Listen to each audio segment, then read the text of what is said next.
Et encore un nouvel épisode diffusé le mercredi à 6h30 comme d'hab. Rassurez-vous, je suis pas réveillé à chaque fois, c'est programmé. Et c'est un nouvel épisode du 5e. Eh les collègues, c'est bon, ils sont couchés, on peut commencer le 5e.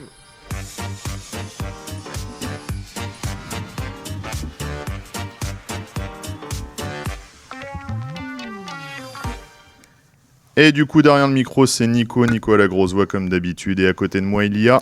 Cléa. Et Chloé. Et ouais, on est 3 autour du micro pour parler d'un sujet presque de société, comme on disait juste avant. La place de l'enfant dans nos structures et dans la société. Alors, c'est un vaste sujet. Je propose de commencer par déjà dans nos structures ou dans notre travail, déjà. Et peut-être de rappeler d'abord, avant d'approfondir, où on travaille. Alors moi, je travaille dans une petite commune dans la périphérie de La Rochelle, où on a une école élémentaire qui fait maternelle et primaire, qui fait les deux en même temps.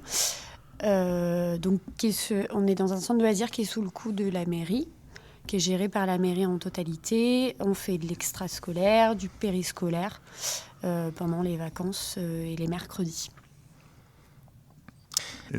Moi, du coup, je travaille dans une association qui s'appelle l'OCCE, Office central de la coopération à l'école. Et c'est une structure qui gère les coopératives des écoles. Donc, mon rôle au sein de cette association, c'est gérer l'aspect pédagogique, intervenir dans les classes, accompagner les écoles à mettre en place des projets coopératifs toujours et apprendre aux élèves à vivre ensemble. Donc, on est un petit peu aussi dans le thème de la citoyenneté avec carrément. tout ça. Yes, et du coup, moi, je suis en structure primaire, du coup, CPCM2. Avant, j'ai bossé en élémentaire aussi, avec des 3-12. Et puis voilà, pour faire simple. Du coup, dans vos structures ou pendant vos activités qu'on peut mettre en place, est-ce que vous trouvez que l'enfant est à chaque fois au centre de tout ? C'est super vaste comme question. Pas forcément. Enfin... Moi, j'essaye au maximum de le mettre au centre de chaque activité. Ouais. Mais des fois, j'ai plus le sentiment, aussi parce que j'ai appris comme ça au départ, mais que vraiment, je dois lui proposer quelque chose. Et il y a un côté un peu conso. Je lui propose un truc, il le fait, et puis il repart avec un petit peu comme si on était à Disney Ouais, je vois. ou ailleurs. Du coup, des fois, je me dis que... en fait, des fois, je trouve pas de richesse, quoi. À la fin, je me dis, j'ai proposé mon truc, mais je sais pas ce qu'il en est ressorti, quoi. Carrément. Moi, ce que je peux observer, en tout cas, quand j'interviens dans les classes et dans mes expériences que j'ai pu avoir en structure ACM, c'est en fait, c'est entre guillemets, quel pouvoir on est prêt à donner aux enfants. Et souvent, l'adulte, il va être réticent à laisser l'enfant décisionnaire, à lui donner cette place-là. Donc, sur le papier, en tout cas dans mon travail actuel, oui, on essaie de remettre l'enfant au cœur de ses apprentissages, au cœur, du coup, de sa vie scolaire aussi, avec des temps comme des conseils d'enfants, avec des temps de projet aussi. On est beaucoup sur la pédagogie de projet. Mais souvent, l'adulte va... Souvent, ça arrive en tout cas, que l'adulte soit réfractaire à laisser les enfants. Oui, mais du coup, si je les laisse décider, ça risque de ne pas me plaire, en gros, et ça risque de ne pas aller dans le sens que je veux. Ouais, je vois ce que tu veux dire. En même temps, c'est vachement stressant pour l'adulte de pas savoir ce qui va se passer, ou alors, d'en avoir une idée quand même généralement, mais de pas tout gérer, je trouve que c'est vachement rassurant en tout cas. Moi, je sais que dans mon projet, j'ai un projet entre CM2 qui permet de rassembler tous les CM2 des différentes écoles de la commune où je travaille. Moi, le taf, c'est ils décident, j'allais dire tout. Non, parce qu'après, il y a toujours des lignes, il y a du budget, il y a tout ça qui rentre en compte, les horaires et tout. Mais ils font des événements où ils se rassemblent, où ils décident de tout faire, où quasiment la date, ils la choisissent. Et c'est hyper enrichissant. Mais à défendre et à expliquer au premier abord, c'est compliqué. Je sais que quand je l'explique aux parents, c'est ah oui, ils font ce qu'ils veulent, dans une limite bien sûr de budget, etc. Mais oui, le choix est pas toujours accepté, en tout cas par l'adulte, effectivement. Ouais.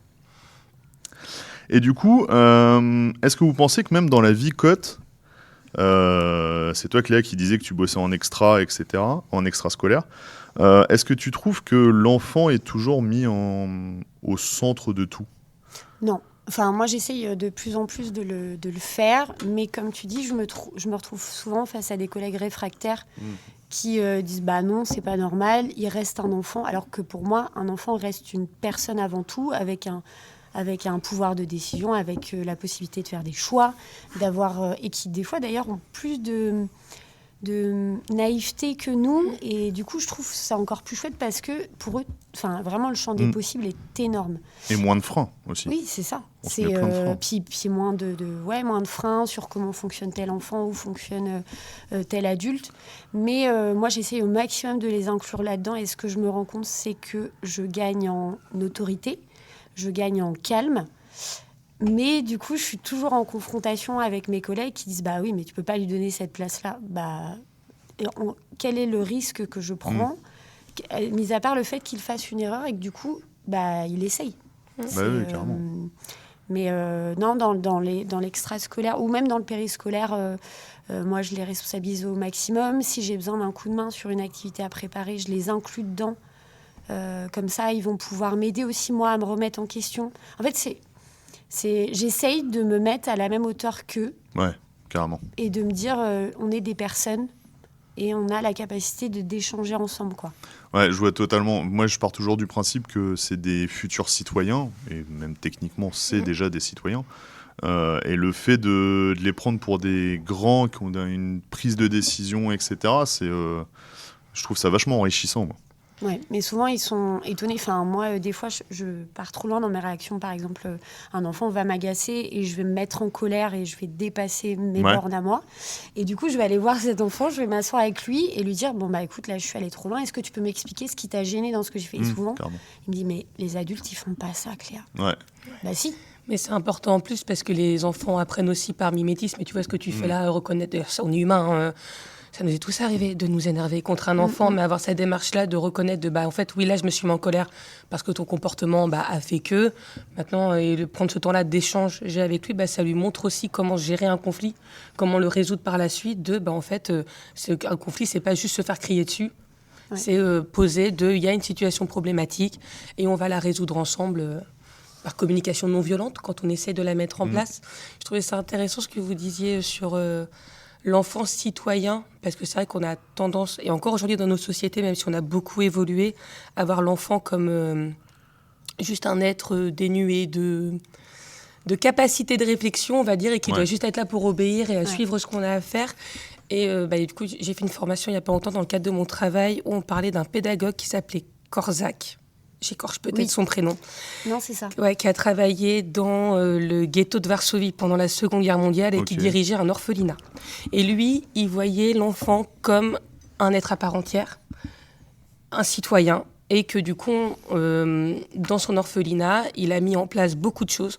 Des conseils d'enfants, des tribunaux d'enfants où les enfants géraient les conflits. Donc il y avait des représentants qui prenaient des décisions.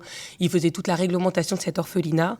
Et en fait, il a développé beaucoup de choses qui ont permis, par la suite, ses travaux, de créer la Convention internationale des droits de l'enfant. Yes. Et quand on regarde la Convention internationale, donc la CID, pour aller plus vite, l'enfant a le droit à l'expression, l'enfant a le droit à des droits à un toit, au loisir, à la vie privée, à la protection, à plein de choses.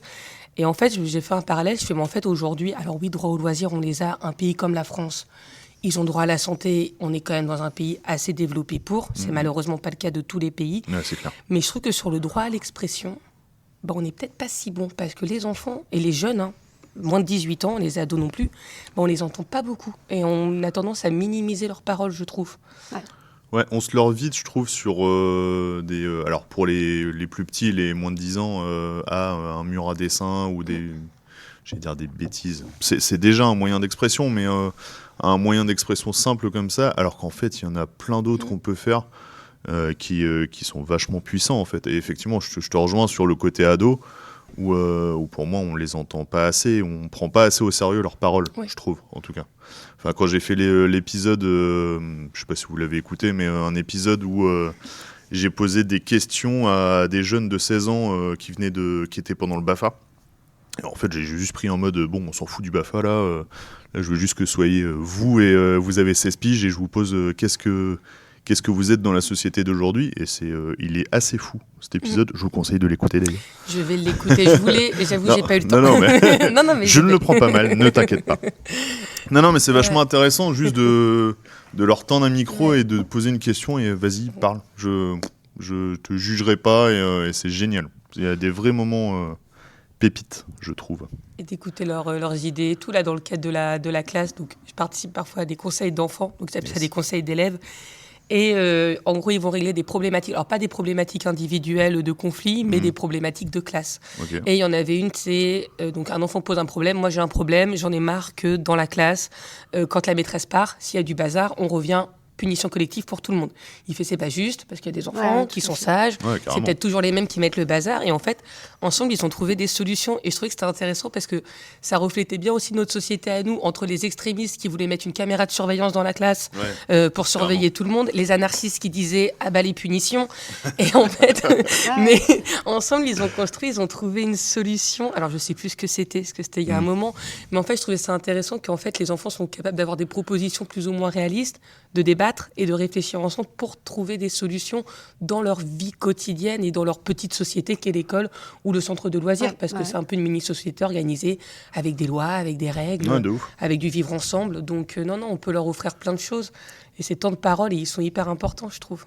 Mais je trouve que, du coup, on leur fait pas assez confiance. Enfin, les adultes ont tendance à pas leur laisser assez la main et leur dire, bah allez-y, enfin là, c'est à toi de jouer, quoi. Moi, je me retrouve souvent, je fais une activité, elle est préparée, je la fais, et en fait, il y a un enfant qui l'a fait évoluer, et du coup, qui va proposer autre chose, donc je lui passe la main, et à aucun moment, je vais me dire... Alors, je sais que beaucoup d'adultes autour de moi... Quand tu dis fait évoluer, il fait pas exactement ce que tu veux. Oui, c'est ça. C'est-à-dire, par exemple... Parce on en a parlé hier, c'est pour ça. Voilà, c'est ça. Mais par exemple, je fais un origami, je fais un papillon, lui, il va dire « Ah ouais, moi, je sais faire un papillon qui vole, qui sait se déplacer. » Ok, bah vas-y. Et j'ai beaucoup de mes collègues, ou même d'animateurs en discutant avec eux, qui prennent ça comme un affront, genre tu zappes mon autorité, alors qu'au contraire, moi je me dis, putain, l'enfant me fait confiance, il me fait assez confiance pour se dire, là, je prends le lead. Et tu valorises, en faisant ça, tu valorises aussi ses capacités, tu lui montres que tu reconnais en lui, ça. Et ça développe vachement l'estime de soi, ce qui est hyper important, parce que du coup, on l'a vu dans des études, les enfants qui développent une estime d'eux, qui ont confiance en eux, qui ne sont pas tout le temps rabaissés par les adultes, in fine, c'est des enfants qui ont moins de chances de se faire harceler, qui ont plus de chances de s'épanouir aussi, et qui vont faire preuve de plus d'audace. On va dire. C'est ça, puis même en termes de santé, c'est prouvé aussi, il y a moins de risques cardiovasculaires, de burn-out, de dépression, de problèmes cardiaques, parce que l'enfant sera plus sain en lui. Mais je pensais à un autre truc, tu parlais de Korkas, parce que moi j'ai lu son livre. Il a étudié aussi les jeunesses hitlériennes et comment on avait conditionné les enfants à croire à quelque chose qu'ils n'avaient jamais vu. Et du coup, il l'a lui aussi remis en place. En fait, il a fait une étude où il a conditionné des enfants à croire en quelque chose et au bout d'un moment les questionner et dire mais en fait, est-ce que vous trouvez pas ça absurde quand vous regardez ? Et un autre truc aussi que je voulais dire, mais peut-être que je m'éparpille trop. Vas-y, je pensais aux pédagogies alternatives. Moi, j'ai été scout pendant très longtemps, j'ai été chef. Et en fait, le principe des scouts... alors, moi où j'étais, je sais qu'il y a des débats un petit peu sur les scouts, mais moi où j'étais, c'est l'enfant qui... moi, je me suis retrouvée dans un lieu où l'enfant n'a quasiment pas besoin de toi en tant qu'adulte. Il a besoin de toi en tant que Cléa, par exemple.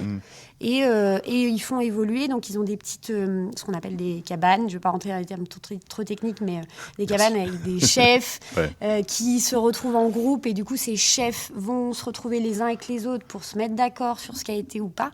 Et par exemple, les écoles démocratiques aussi fonctionnent comme ça, et on s'est rendu compte que en fait, les enfants ne faisaient pas n'importe quoi. C'est ça que je trouve fou, Quand je travaillais en Montessori, justement, on travaillait vachement sur le rythme de l'enfant en tant qu'individu et sur son autonomie.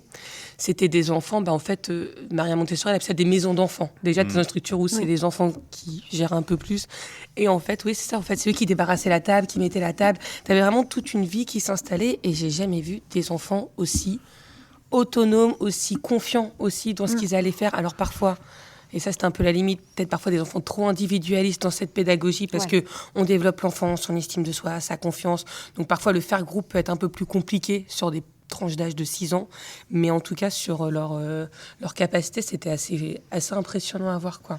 Et l'adulte se positionnait vraiment en tant que guide, aidant, accompagnant, et pas qu'en tant qu'autorité suprême, on va dire. Et encore, c'est pas le cas aujourd'hui dans toutes les écoles, et heureusement. Ouais. Et du coup, justement, tu parlais d'autorité, parlons un peu de parents. Depuis tout à l'heure, on dit mettre l'enfant au centre de tous nos projets, c'est hyper important, du coup. C'est même un projet en soi déjà. Est-ce que vous ne trouvez pas que des fois, il y a la pression des parents c'est toi qui disais, Cléa, ramener quelque chose, de faire des activités, etc. Totalement. Enfin, je sais que nous, à partir du moment où on ramène... Moi, les enfants, si les parents de mon école m'écoutent, et ils le savent, moi, ils ramènent rien, les enfants. Ouais. C'est parce que du coup, je trouve que ça hyper important. Là, on est en train, par exemple, de réaménager notre espace parce que je suis chez les grands, je suis chez 9-12. Okay. Et on réaménage notre espace. Et moi, j'ai mis un point d'honneur et j'ai expliqué à chaque parent que c'était hyper important qu'ils se l'approprient et que du coup, ce soit leur déco. Avec les activités qu'on propose, ils les fassent évoluer. Mais si, il y a cette pression de ils ramènent rien, du coup, il n'y a rien. Mais là aussi, c'est notre jeu à nous en tant qu'anime, d'échanger avec les parents. Enfin, moi, j'adore leur expliquer ce qu'on a fait avec l'enfant qui complète ce que je dis, qui dit « Ah ouais, mais du coup, j'ai fait ça avec Cléa. » Et du coup, la discussion, pour que l'enfant, du coup, ait encore plus de place dans la société, c'est que je ne suis pas en train de discuter avec son parent et c'est Cléa avec le parent. C'est Cléa avec le parent et l'enfant, quoi. C'est tripartite et c'est plus... c'est l'enfant aussi qui donne son ressenti en direct, quoi. Carrément. Okay. Rien à ajouter. C'est beau. Mais non, moi, je ramène rien. J'ai beaucoup de collègues qui font beaucoup de trucs où elles ramènent, mais je me dis, tu ramènes un truc, oui, mais la pertinence de l'activité derrière... Ouais, c'est ça, je suis d'accord. Puis je trouve que même tu es trop sur le résultat aussi. Il faut qu'ils ramènent quelque chose de beau, forcément, quelque chose de bien fait. Et parfois, ils oublient, on va dire, le chemin parcouru. On est toujours un peu trop sur le résultat, même quand tu fais... souvent, je pose sur les projets théâtre. Et donc, du coup, faut que le spectacle, le rendu soit beau. Ouais. Et donc, du coup, déjà, il faut qu'il y ait un spectacle. Déjà, il faut qu'il y ait un spectacle, il faut qu'il y ait quelque chose. Et en fait, on a du mal à accepter parfois l'échec aussi. Moi, ça m'est déjà arrivé de lancer des activités où c'était pas très concluant, mais en fait, on avait expérimenté plein de choses, genre le papier mâché. On avait fait des structures en papier mâché. Oui, c'était pas très beau, mais ceux qui l'avaient manipulé, qui avaient découvert un nouvel outil, qui avaient appris, qui s'étaient amusés avec, où je leur avais pas imposé, il faut que ce soit ça. Et c'est vrai qu'on est souvent, je trouve, trop sur il faut que ce soit joli, que les parents puissent l'encadrer. Alors que quand tu es dans un truc où, moi je l'ai déjà expliqué, le village où je travaille, enfin le village, mon accueil périsco qui s'appelle le village, où je travaille, où les enfants décident de quelle activité ils font, quand ils le font, etc. Donc on propose presque plus rien, on les accompagne seulement. En fait, tu te rends compte que quand les enfants décident de quelle activité ils font, en fait, ils ramènent pas tant de choses que ça. Non. Même les dessins, moi, ils en ramènent plus, quasiment. Par contre, ils kiffent, vu qu'ils ont tous des rôles et que tous les 15 jours, ils ont un badge, comme quoi, bien joué, t'as réussi à faire ce rôle. Je peux vous dire que tous les sacs de tous les gamins du Périsco ont les badges sur le sac, et c'est vachement valorisant, du coup, pour eux. Et ça, c'est très, très drôle. Ça, c'est génial, je trouve. Et puis, moi, je pars toujours du principe que l'activité est un outil pour planter une petite graine, quoi. Même si la petite graine, c'est je sais dessiner un cercle. C'est, et elle va pas germer tout de suite, mais c'est vraiment je l'utilise, quoi. Carrément. Et du coup, un endroit pour vous idéal où l'enfant est au cœur du projet, ce serait quoi ? À quoi ça ressemblerait ? Je l'ai très mal dit, cette question. Oui, j'allais dire c'est-à-dire. Moi, j'ai compris, mais j'ai pas le droit de le citer. Donc, oui, je sais. C'est un endroit avec un grand bois. Un endroit avec un bois et qui coûte très cher maintenant à racheter. Pour ceux de La Rochelle, vous avez compris, c'est la même structure que Céline. Voilà. Effectivement, mais il faut 2 ou 3 millions, donc ça va être compliqué. Mais oui, et alors pourquoi du coup ? Pourquoi cet endroit-là ? On peut dire Sécheuse, concrètement. On l'a déjà dit. Non, mais c'est qu'on on a déjà balancé au micro. Oui, donc, Mais pourquoi ? Parce que nous, l'enfant était vraiment au cœur de notre pédagogie. Et en fait, on tournait... j'ai eu une discussion il y a ça une semaine avec ta directrice qui vraiment, en fait, et je suis absolument d'accord là-dessus, c'est à l'institution de s'adapter à l'enfant et pas à l'enfant de s'adapter à l'institution. Mais tellement. je pense qu'on leur demande déjà tellement, et que quand ils seront adultes, ils commencent déjà à se dire ah ouais mais on va tellement m'en demander. Et HE c'était vraiment c'est hyper compliqué à expliquer à chaque fois. Bah Mais, oui, non. l'enfant était vraiment au cœur de tout ce qu'on faisait. C'est-à-dire, il y avait une animation type qui était prévue, mais l'enfant, il peut modeler, l'enfant, il peut proposer autre chose parce que le lieu s'y prête, qu'il y a de la place, que c'est Bien grand, sûr, oui. qu'il y a une confiance qui est instaurée avec l'enfant, que tout de suite, quand on l'accueille, on lui dit « tu es une personne, en fait, tu as des ressentis, tu vis des choses ». Parce que aussi, le lieu s'y prête aussi, mais il peut se permettre de se mettre à l'écart, parce que hier, on parlait des... Enfin, dans un autre podcast, on parlait des enfants dits difficiles, entre guillemets. Les enfants qui ressemblent plus, du coup, ils peuvent se mettre à l'écart. Et après, alors, ça fait un petit peu... comment elle s'appelait ? Enfin, celle qui aime bien les arbres, là, la nana qui dit... qui est oui. les arbres. Mais j'ai plus le nom. Je suis Josiane Pichet, non, c'est ça ? Oui, c'est ça, Josiane Pichet, mais c'est pas du tout le cas.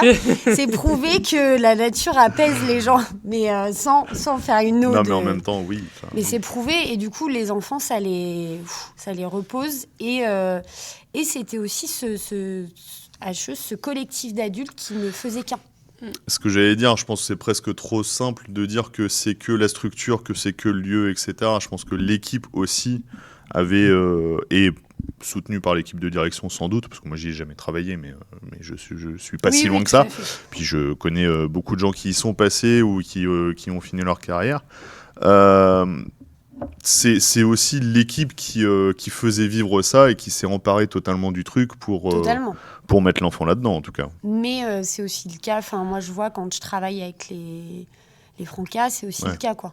Ouais. C'est un seul et même... moi, souvent en formation, je me retrouve avec des gens, des formateurs où c'est pareil. Moi, je m'assois devant les stagiaires et je dis « Ok, qu'est-ce que vous allez m'apprendre aujourd'hui ?» mais c'est toi qui connais tout. Non, c'est vous qui avez un nombre d'idées que moi, je n'ai plus parce que j'ai déjà de l'ancienneté, quoi. Où tu bosses sur autre chose. Oui. Si tu vas plus loin, plus loin. Ouais, tu vas sur d'autres sujets, quoi. Mais je te rejoins sur les Francas, pour moi, ne serait-ce que ça se voit quand on parle de graines de philo, par exemple, que moi j'ai passé.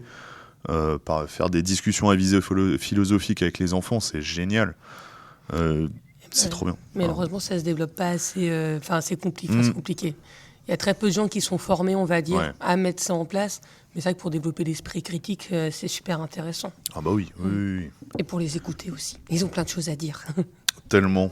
Et des choses loin d'être bêtes si on pouvait juger un peu ce qu'ils disent. Même si j'aime pas juger ce qu'ils disent. Et du coup, si on va un peu plus loin, pour vous, c'est quoi la place de l'enfant dans la société ? On parle même plus de nos structures là, mais est-ce que vous trouvez que l'enfant a une place dans notre société, une vraie place ou pas ?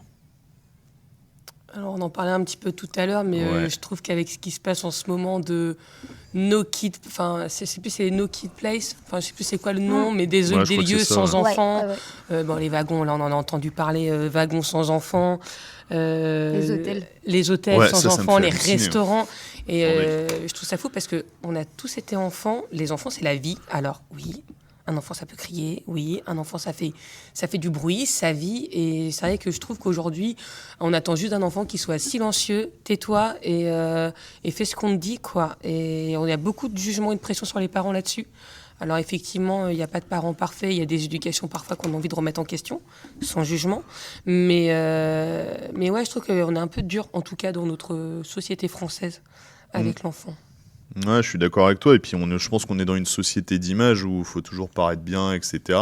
On a tous regardé déjà un parent en train de disputer son gamin dans le magasin, même sans le vouloir parce que ça fait du bruit et sans jugement, comme tu dis. Mais je pense que tu peux vite te sentir ciblé de jugement quand t'es parent, à mon avis, quand tu pètes un câble, effectivement. Oui, c'est ça, parce que si ton enfant fait du bruit, on te juge de « oh là là, elle tient pas son enfant ». Si tu te mets à crier sur ton enfant, « oh là là, elle maltraite », ou il ou elle d'ailleurs, maltraite son enfant. Et c'est vrai que c'est quoi le juste milieu aussi, quoi. Je suis pas parent aujourd'hui, mais j'ai élevé beaucoup d'enfants, des enfants des autres. Mais non, c'est quelque chose de très compliqué, je trouve, la parentalité dans notre société. Je trouve qu'on disait, il y avait un truc sur Internet qui m'avait fait il y a pas longtemps de les parents des années 80. Ouais. Il a un toit, il a à manger, il est en bonne santé, je suis une super parent. Et aujourd'hui, c'est oh là là, tellement de trucs à penser, et c'est compliqué. Ouais. Puis il y a un espèce de parallèle entre, comme tu dis, le No Kid Place, etc. Moi, les hôtels, tout ce qui est hôtel, les piscines sans gamins et tout, ça me fait bondir, mais c'est un grand sujet. Alors qu'à côté, il y a une espèce de culture de la famille où l'enfant est, je vais pas dire enfant roi, mais parfois est totalement au centre, ou avec des dérives de nouvelle éducation. Je dis bien des dérives parce qu'il y en a des très bien, des éducations alternatives, mais je pense que des fois certains font des dérives et ne lisent que les 3 premières lignes, type éducation positive par exemple, où en fait l'enfant est totalement roi chez lui, il a le droit même de te baffer, etc., ou d'aller trop loin en tout cas. Alors qu'il y a des endroits où on ne l'accepte même plus. Et je trouve qu'il y a un contraste qui est plus normal, quoi, à mon goût. Ouais. Je suis d'accord. Ce que je vois dessus, c'est vrai qu'on a peut-être un peu poussé trop loin. Alors, pour moi, une éducation doit être positive, dans le sens pas de maltraitance envers les enfants, mais c'est vrai qu'on a peut-être confondu éducation bienveillante avec laxisme. Et l'enfant, ça reste quand même un enfant qui a besoin d'un cadre, qui va tester ses limites. Et un cadre déjà rien que pour sa sécurité affective, pour sa sécurité physique. Et c'est vrai qu'aujourd'hui, on a l'impression... quand il y en a qui disent oui, non, mais on peut plus dire non aux enfants. Bah si, un enfant a besoin d'entendre le non, par exemple, pour apprendre à gérer sa frustration. Donc c'est vrai qu'aujourd'hui, on a peut-être un peu poussé trop loin cette pédagogie-là, mais parce qu'on l'a mal interprétée, plus dans mon sens, parce que quand on regarde Maria Montessori, par exemple, à aucun moment elle dit l'enfant fait ce qu'il veut. Non, elle s'est pas dit comme ça, mais ça a été interprété comme ça, quoi. Et je suis d'accord, le parallèle est un peu fou avec une société qui accepte de moins en moins les enfants comme ils sont. Genre, t'as le droit de faire un peu tout ce que tu veux, mais chez toi. Mais que chez toi, tu vois. C'est ça. Que tes parents le c'est un peu subissent. fou. C'est ça, grave. Et du coup, est-ce que vous pensez que l'enfant est acteur de sa vie, vraiment? Ou pas? Non, pas tant que ça. Enfin, Moi, je dirais pas assez, en ouais. vrai. Puis je pense que, là, en plus, ce qui est en train de se passer politiquement, en fait, on prend beaucoup de décisions qui vont avoir un gros impact sur leur avenir. Par exemple, aujourd'hui, il y a encore des votes qui ont lieu. Oui, au jour où on enregistre, voilà. on est au deuxième tour, des élections. De certaines élections. Effectivement. Et je me dis en fait, les gens...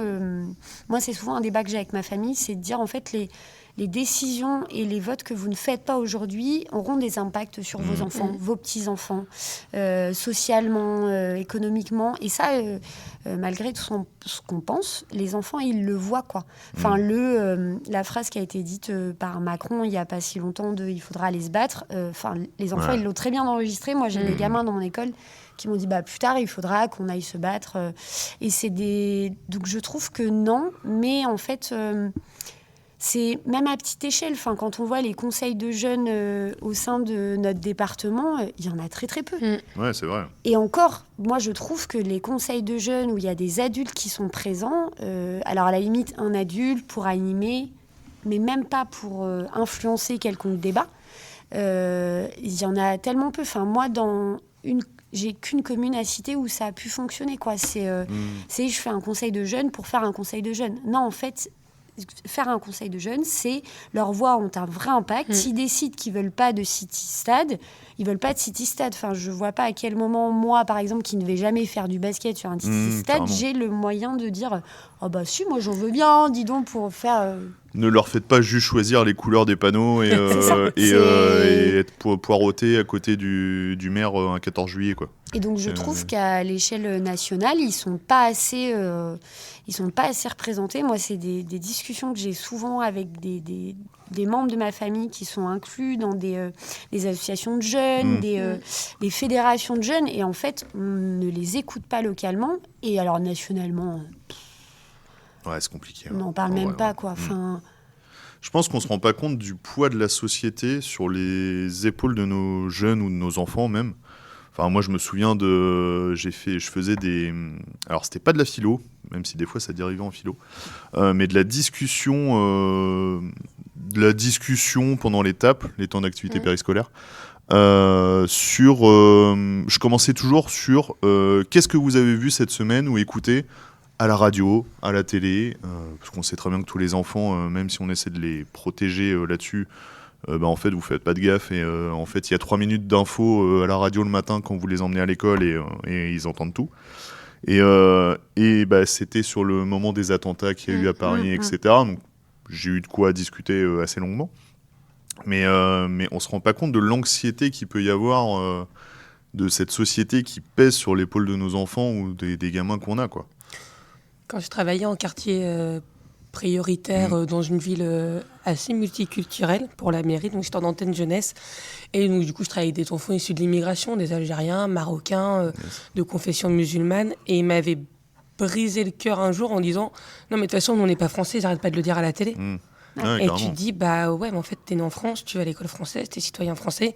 Et en fait, ils se sentaient même pas français parce que toute la journée, à la télé, on leur tape dessus pour leur dire que de toute façon, c'est que des délinquants, qui foutent rien, alors qu'il se passe plein de trucs super dans les villes avec des quartiers prioritaires. Il y a un tissu associatif ultra riche. Et quand t'as des mairies qui mettent les moyens pour ces jeunes-là, il se passe des choses. Là, j'ai vu il y a pas longtemps des jeunes, je crois que c'est Mantes-la-Jolie, qui font des vidéos de prévention TikTok et qui parlent de harcèlement, qui parlent d'endométriose, qui parlent de plein de sujets. Et tu dis, mais en fait, les jeunes, ils sont capables de s'exprimer sur des sujets, d'être sensibilisés et de porter aussi une voix qui va aussi parler du coup à la jeunesse, puisque je pense qu'il n'y a rien de mieux qu'un jeune pour parler à un jeune. Et j'ai 33 ans quand je dis ça. Chez nous, le plus bel exemple, c'est Festiprève. Ouais. Festiprève, où il y a des dizaines de films tous les ans, c'est même beaucoup plus en vrai, qui sont envoyés à ce festival où c'est des jeunes qui parlent aux jeunes de prévention, en fait. Et ils sont bouleversants, les films. Ah oui, oui. Ils sont géniaux. Puis, les jeunes sont pleins d'angoisse aujourd'hui. D'ailleurs, c'est là où il y a le plus de taux de suicide. Ouais. Et puis, quand on en parle, moi, je communique souvent avec tout ce qui est RAZ ou CMPP dans le cadre de mon métier. Et là encore, on y revient, il n'y a pas assez de moyens, puisque moi, la plupart du temps, dans 90% des cas, j'ai affaire à des gens passionnés, qui adorent leur métier, mais quand il y a une psychologue pour un territoire de 300 000 personnes, ce n'est pas possible. Humainement, c'est pas possible. Et pourtant, elle adore ce qu'elle fait, elle aimerait en faire plus, mais c'est pas possible. Mais oui, les jeunes ont beaucoup trop à porter sur leurs épaules, quoi. Puis on le voit depuis le Covid. Je trouve que les mal-être et la santé mentale chez les jeunes, il y a un vrai problème. Alors on en parle un petit peu, mais j'ai pas l'impression qu'il y ait grand-chose qui soit fait derrière. Donc je pense qu'aussi les écouter un petit peu plus et leur donner cette place-là, parce que c'est vrai que même pour nous adultes, le monde peut être très anxiogène en ce moment. Évidemment, il faut rester porteur d'espoir, mais je pense que c'est important aussi de leur redonner cette place-là qu'ils n'ont pas et qu'on n'écoute pas d'ailleurs, quoi. Et est-ce que vous pensez que l'EducPop, du coup, peut apporter des choses dans tout ça ? Dans le fait de remettre l'enfant au cœur de sa vie, remettre au cœur de notre société, etc. Oui. Ouais. Moi, je le pense pas. J'en suis Convaincue. Et ça se voit. Et là où c'est le plus voyant, c'est dans les quartiers prioritaires ou dans les territoires très, très ruraux, où en fait, on se rend compte que ne serait-ce qu'un club de danse, là où du coup, parce qu'il y a cette fameuse loi là qui en... Oui, je parle un peu politique, mais parce que il y a cette fameuse loi. C'est politique de parler d'EducPop en même temps. Autour du voile, où pour moi la question elle ne se pose même pas. Mais et en fait, par exemple, le sport est un vrai vecteur d'inclusion, d'ouverture, de partage. Enfin, c'est prouvé dans n'importe quelle étude, même les quartiers qui sont pas prioritaires, plus aisés, c'est prouvé que le fait de se rencontrer et de créer du lien. Enfin, pour moi, l'éducation populaire, elle aide en fait ces jeunes à aller mieux, à échanger et à se dire « Ah je suis pas tout seul, quoi ». Ouais, carrément, j'ai même vu, je pense que vous l'avez vu aussi, je pense que c'est un éduc sportif, je crois, sans doute en quartier prioritaire ou en tout cas en cité, qui arrivait à rassembler des mamans pour leur faire du sport dans la rue, etc., avec musique à donf et tout, en bas des tours, hein, concrètement. Je trouve ça génial de réussir à essayer de fédérer comme ça pour dire vas-y, on se rassemble, mais c'est pas c'est pour faire du sport, quoi. C'est pour se marrer, pour discuter après sans doute, parce que tu te doutes bien que ça va discuter. Ah oui. Je trouve ça génial. Puis je trouve que quand il y a de la mixité sociale aussi, quand on arrive à créer tout ça, en fait, les gens se rendent compte. Et quand tu es jeune et que tu vas taper dans un ballon, c'est super chouette parce que c'est dans ces moments-là qu'ils peuvent se rencontrer, quoi. Oui. Puis c'est pour ça que la plupart des sports ont été créés à la base. C'est pas du tout pour créer des compétitions ou quoi. Enfin, quand on voit l'histoire du basket, ça a été pour décloisonner et créer du lien. Ouais, Donc, mais l'art peut faire ça aussi. Oui, tout à fait. Il y a tout ce qui rassemble, en fait, je pense. Et c'est là où on est fort aussi dans nos structures ou dans toutes les activités qu'on peut faire, c'est de rassembler, quoi. C'est pour ça que le tissu associatif est hyper important, parce que plus tu as une vie associative riche, plus tu vas pouvoir te réunir autour de centres d'intérêt communs. Et ça, c'est super important. Carrément. Et du coup, en parlant de ville, j'ai une dernière question, et après on peut aller passer au jeu. D'après vous, est-ce que les villes ou l'urbanisme en général est pensé pour les enfants, ou même pour les familles, maintenant? Il y en a certaines, oui, mais... En fait, c'est des villes, par exemple, je pense à la ville de Choré, qui est pas si loin d'ici, à côté de Niort. C'est un maire, alors pour le coup, qui a des idées de droite, mais qui a choisi de... Enfin, c'est une ville vraiment où les aménagements sont faits pour les jeunes, mais il a choisi en fait de s'asseoir à table avec les jeunes, de s'asseoir à table avec les personnels éducatifs qui les accompagnent. Et c'est vraiment... mais moi, je trouve ça hyper courageux de sa part, parce que quand il est arrivé, en plus, tu te prends tout ce qui a été fait avant par les précédents mandats. Et là, ça fait 2 mandats qu'il est là. Et lui, par exemple, le centre de loisirs a été fait avec les jeunes et les acteurs éducatifs. Génial. Ok. Mais non. Enfin, la plupart du temps, non. Je trouve que c'est pas du tout... Mais finalement, quand on inclut les jeunes et les personnes concernées, on peut faire de très belles choses. Tu as des gens qui revotent pour toi parce qu'ils te font confiance. Enfin, c'est un cercle vertueux. C'est plutôt ça pour moi que devrait être la démocratie participative, en tout cas dans nos communes. Quoi. C'est redonné, on habite dans les villes, on est un petit peu concerné par le budget et comment il est distribué. Totalement. Et devrait y avoir un budget pour la jeunesse comme ça, parce que c'est vrai que non, moi je trouve que l'espace public, oui, tu as des squares et tu as des petits espaces pour les enfants, mais il n'est pas pensé spécialement pour eux, quoi. Non. Cette question-là, elle est un peu... Je ne vais pas dire qu'elle est dirigée, parce que vous savez que vous dites ce que vous voulez derrière le micro. Mais c'est que j'ai déjà vu... Alors, je ne sais plus comment elle s'appelle. Elle habite à Toulouse. Je crois que c'est l'air du temps.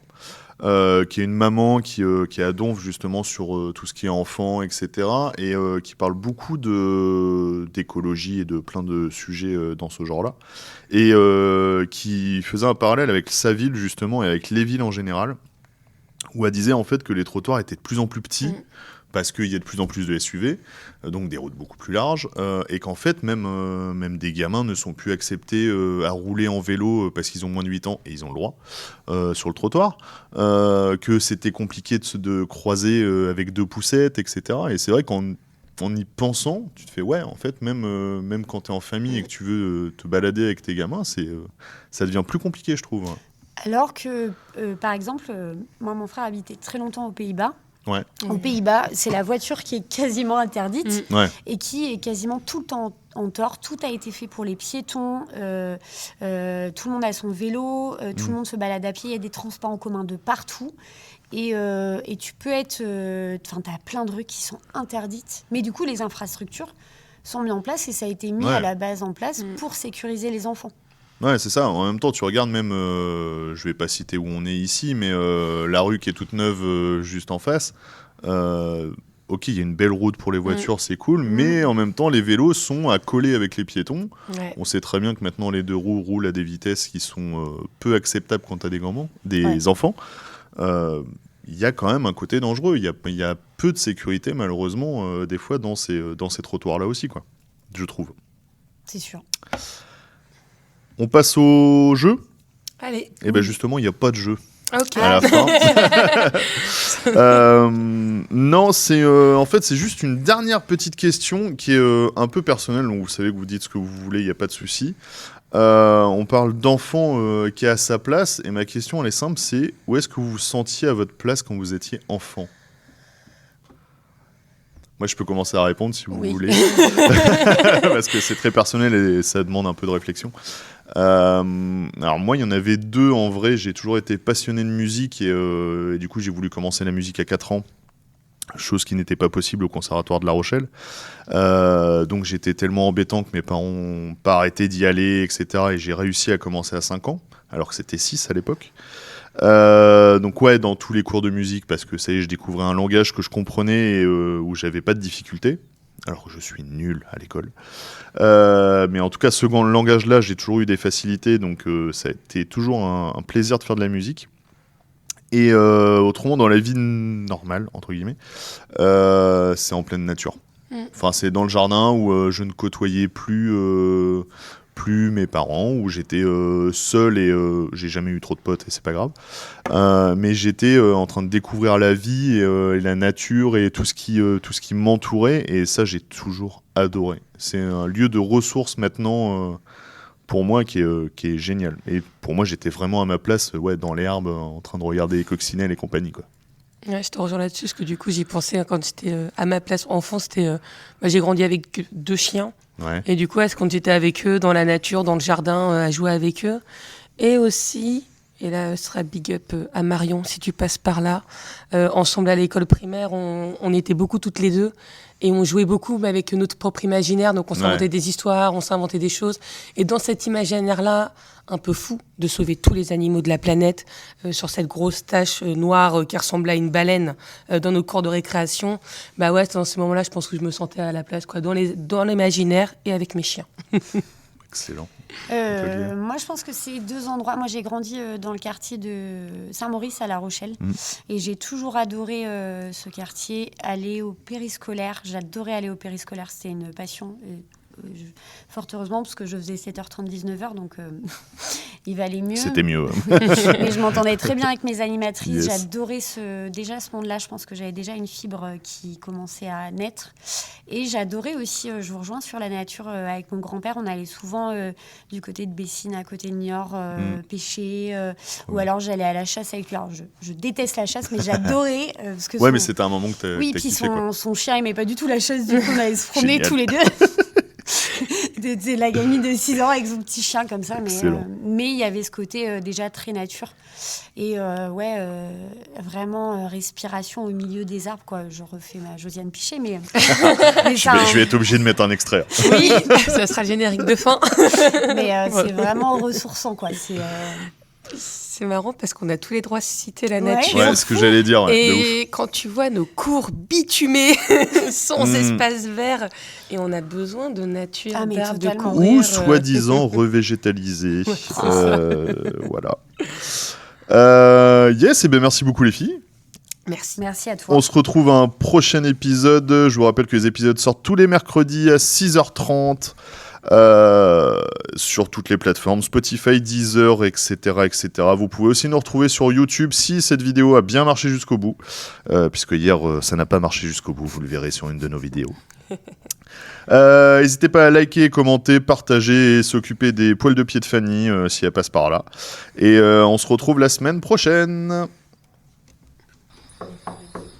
Les collègues, c'est bon, ils sont couchés, on peut commencer le 5e.